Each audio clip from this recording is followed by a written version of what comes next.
Bom, gente, eu acho que a gente acabou a parte básica para fazer uma aplicação Django. Com isso, vocês conseguem fazer uma aplicação web básica, mas a gente esqueceu de falar, não esqueceu, mas a gente deixou de falar ainda de duas coisas muito importantes que a gente vai falar agora. Tanto de testes unitários e tanto de uso de Ajax. Ajax está sendo muito usado, que são requisições assíncronas. Então é interessante saber como são tratadas. Então a gente vai abrir um pouquinho mais essa aula para falar sobre isso. É uma aula um pouquinho mais rápida, só para falar sobre o que são testes unitários, como são testes automatizados no Python, e depois a gente vai falar sobre Ajax também. Esses testes automatizados, eles são muito boas práticas de programação. Por quê? Eles estão de simples verificação, você não precisa de ler um tanto de print e ver se o teu código está funcionando. Vamos supor que você está fazendo um código em equipe e alguém mexeu no teu código, ou você mesmo está com um código muito grande, fez uma pequena modificação e você não sabe que você está com medo de que essa modificação tenha gerado algum efeito colateral no teu código todo. O que você faz? Você roda os testes unitários. Esses testes vão testar todas as suas funções e aí vão ver se alguma função deu problema. Então, isso é muito importante, é muito interessante, e o mais legal de tudo isso é que existem ferramentas tipo o Bitbucket Pipelines, aqui tem até o link para vocês, para verificar sempre esses testes, sempre que alguém dá commit na sua base, se você está usando o repositório. Por exemplo, você está programando em equipe, alguém faz uma modificação e manda para o repositório, que é o Bitbucket é um repositório como o GitHub. Mas o Bitbucket tem o Pipelines. Acho que o GitHub também tem, mas eu gosto muito do Bitbucket.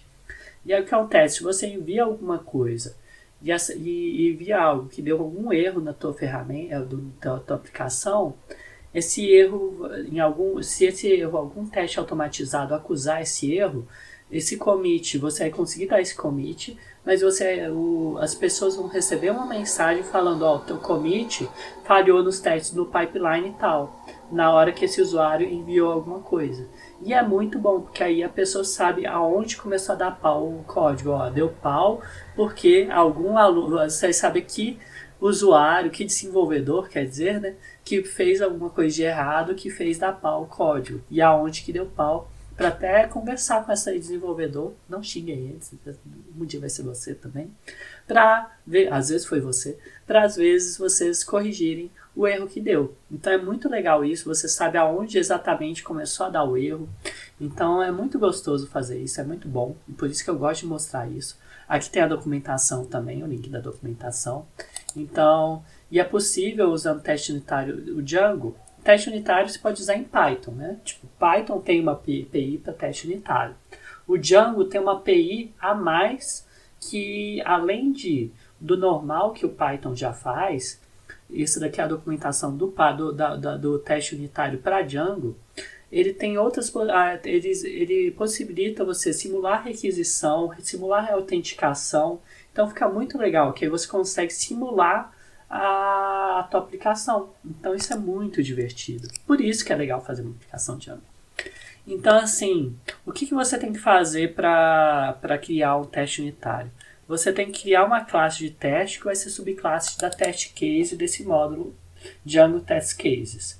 E depois criar métodos que tem prefixo teste. Por que prefixo teste?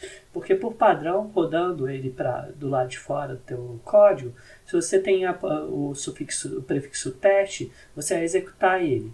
O método serap que você vai ter é para inicializar qualquer método. Então, todo método você tem tem um método serap na tua classe de teste para fazer alguma inicialização, sei lá, criar uma base de dados, criar usuários testes, pessoas testes, o que for. E você tem outra coisa interessante, né, que eu vou colocar, né? Você pode usar a classe client, para você, desse módulo aqui, né, Django Test Client, para simular uma requisição. E aí, ao longo do código, vocês usam o método acerte alguma coisa dessa classe que você está criando para você verificar a corretude. E caso algum erro ocorra, vai ser lançada uma exceção. Aqui está a lista dos possíveis asserts, é do Python, então são os métodos asserts das classes unitárias do Python que estão aqui. Então são vários, ver se um valor é igual ao outro, não é, se é verdadeiro. A gente vai dar um exemplo aqui e vai mostrar algum deles. A gente vai mostrar por alto tudo isso. Então, deixa eu ver se eu pulo alguma coisa. Tá aqui é um exemplo, assim, você cria uma classe teste, por exemplo, class student, test case, e aí no Serap você vai fazer, sei lá, eu quero fazer uma autenticação. Então, o que é bem interessante isso? Eu quero criar um usuário para posterior autenticação. Existe essa classe user, essa classe é do Django. Então, vocês podem procurar também na hora de dar import até, vocês vão ter que ter esse import desse user mesmo. E esse user é uma classe do Django que faz autenticação. É uma classe que já vem no Django. Então, a primeira vez que você dá migrate, ela já vai existir. É uma tabela no banco de dados que já vai existir, já vem de brinde, digamos assim, né? E é para fazer a sua autenticação. Quem fez a prática anterior viu também como funciona. E aqui eu ponho a senha de autenticação. Quando eu gravo, ela fica criptografada, que é uma outra coisa que ele faz de graça pra gente. Salvei o usuário, para quê? Para sempre eu poder usar ele.